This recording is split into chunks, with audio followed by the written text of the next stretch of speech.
IDP singi masa masa gi mayum da hanjang khrabada akhoi gi yum hongjilaba akhoi gi shero gi IDP singi yum sabagi paisa pibam thokpa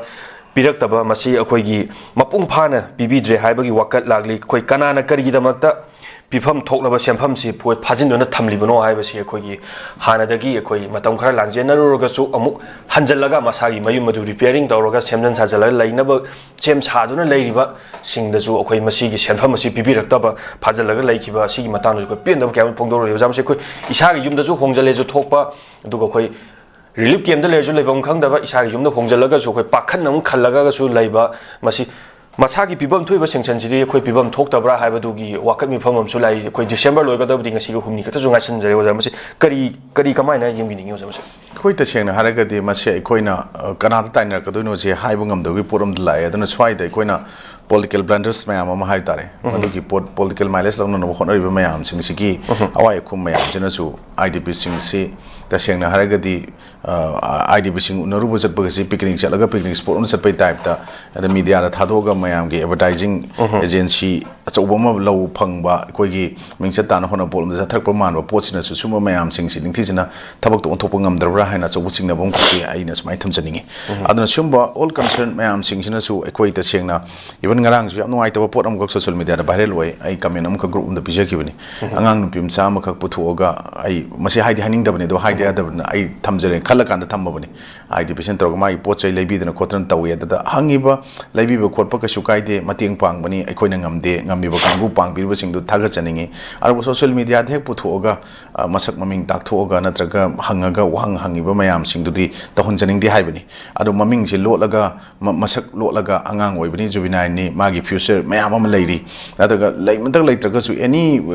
kano the mature or su madugi pot tai khoina masak puthuoga thangdoga tawbibase masi ID karim na bani lawi phone adunaikoista picnic spot ong chatlaba advertising kano oirabra masa masa gi social media gi like comment khara phangna baina hai swai da masi tawbi tawhon janing de laingak na su madugi pot ta laingak ta piningba message oraga su sumaina si thengnai si tawi haiba potu tawbiraga lore sidai da angang na puthoga mama like mama ga mapa ga like dabagi mabok ka leminai mama ampa sumaina land like dabani khotani haiba do hoi maduna thauna ama ikoi swai da land da thawai kat khraba lebaki da makta thawai punchi pikham na khraba singdugi lauramba mayam singdugi pote khoi na ngasi ningsing bada hena mateng panghalaga su pikliba angang duna maki mama mapa legi tabudugi matang du thangdu oga mayam mangda nganghan ba potuna madugi potuda angang du da kari phorongani angang duna ngasi kari khalamgani haiba potse ai munga thok matamda aingonda hangjelak matamda ai issue da ai cha da hangmo matamda kana gumna la aga sumain tawda kari khangani haibse ai khanda haningi madungu potu ikoina khangaga su angang du masak ulpidana leifam takbidana chap chaba kano tawbidana magi school tampham khangde makangde haibidana tohon basu sumyana khali aduna sumba pot mayam singchina maram morganda negative impact mayam musulak kokba oigadra haina khali aduga hojikti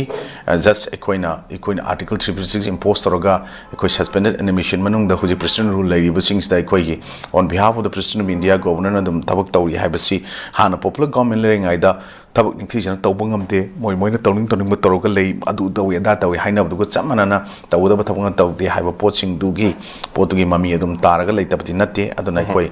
IDP singi matang na khana ba kanana karino concern kanano haiba pot sing si makhoi even atop mayam khangudraga su ekoina haipet charakpa IDP sing kanno honaraga laaga mayum da hanjalan ba hawwa adagi hanjalan ba hawdringa da machana changa leison giba mayam ama madugi pot adum leitabati natte adubu aham boina koina paper da thengna ba hawgi si Bishenpur district ni